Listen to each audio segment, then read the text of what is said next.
Oi, eu sou a Cecília. Eu vou dar início à apresentação do nosso trabalho. Nós somos o grupo 5 e o nosso tema é enterobíase. Então, primeiramente, vamos entender o que é enterobíase. Ela também pode ser conhecida como oxiuríase e é uma infecção intestinal que acomete principalmente crianças, causada por enteróbios vermiculares. Ela está presente no mundo todo, sendo mais comum em países de clima temperado. Essa associação com o clima a gente vai entender mais pra frente, porque está relacionado com a quantidade de banho que esses indivíduos tomam. Então, os tópicos que a gente vai discutir é características gerais do parasito, os mecanismos de transmissão, sintomas, diagnóstico, profilaxia e tratamento. Então, inicialmente, vamos entender as características gerais desse parasito. Ele é um hospedeiro único, então o ciclo dele é monoxeno. Então, só os humanos participam desse ciclo. Ele é um parasito exclusivo de humanos. As formas de vida são macho, fêmea e ovo. Nessa gravura aqui do lado, eu coloquei essa representação dos parasitos. O macho, ele é menor que a fêmea, ele tem a sua extremidade posterior elevada. A fêmea, ela é maior, ela tem a sua extremidade posterior é afilada. E o ovo, que ele tem uma superfície viscosa, ele resiste no ambiente de 1 a 2 semanas. E a localização desses vermes, quando adultos, é na região cecal, que é aquela porção inicial do intestino grosso próximo ao apêndice. Então, existe uma migração noturna desses vermes por conta da diferença de temperatura. Então, à noite, a temperatura retal ela fica mais baixa e as fêmeas migram para essa região e é lá que elas vão liberar os ovos. Então, esses ovos ficam aderidos na mucosa do períneo e do ânus. E tem uma outra observação também que não é tão comum, por isso que eu não coloquei no slide, mas quando você tem uma carga parasitária muito elevada desses parasitos, eles podem ter migração para as vísceras, como a bexiga, por exemplo. Quanto aos mecanismos de transmissão, a gente tem aqui no slide uma imagem que ilustra o ciclo de vida do parasito. E a transmissão mais comum é oral-fecal, que seria a ingestão de ovos que estavam na região anal e que vieram para a região bucal, certo? Então, essa ingestão pode ser através das mãos contaminadas, que seria autoinfecção.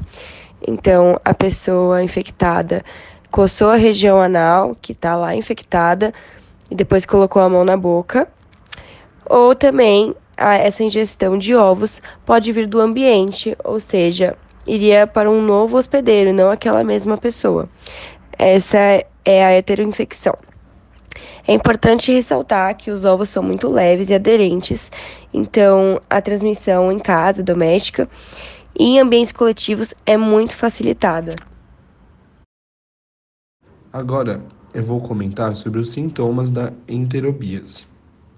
Na realidade, a maioria dos pacientes é assintomático.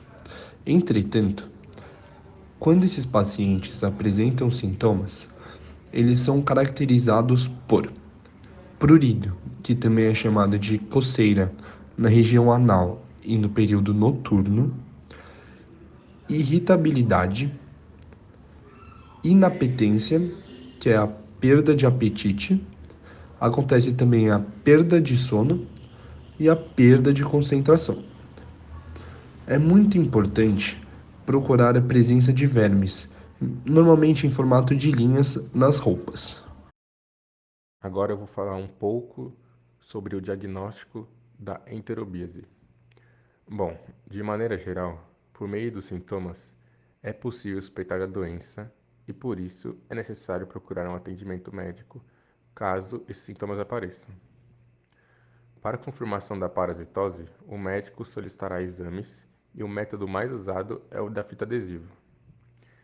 Esse método é muito simples e consiste em passar um objeto com fita adesiva na região anal, para identificar ovos do parasita usando o microscópio.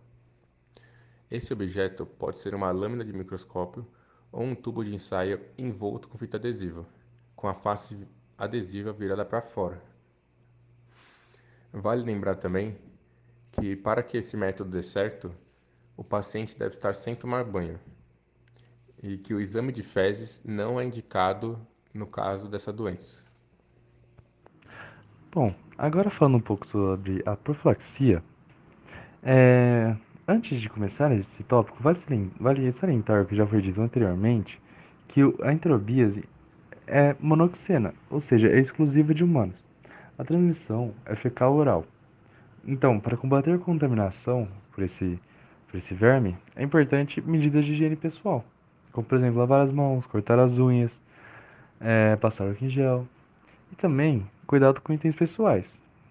Não compartilhar roupas íntimas, roupa de cama, roupa de banho e também o tratamento é super importante. Então, fazer o uso correto dos medicamentos, albendazol e mebendazol. No caso do mebendazol, o recomendado é tomar durante 3 dias, 2 vezes por dia. E dependendo se é adulto ou criança, a quantidade varia. Então, fazer esse uso correto ajuda a combater o verme, eliminar o verme e assim evitar que o ciclo continue.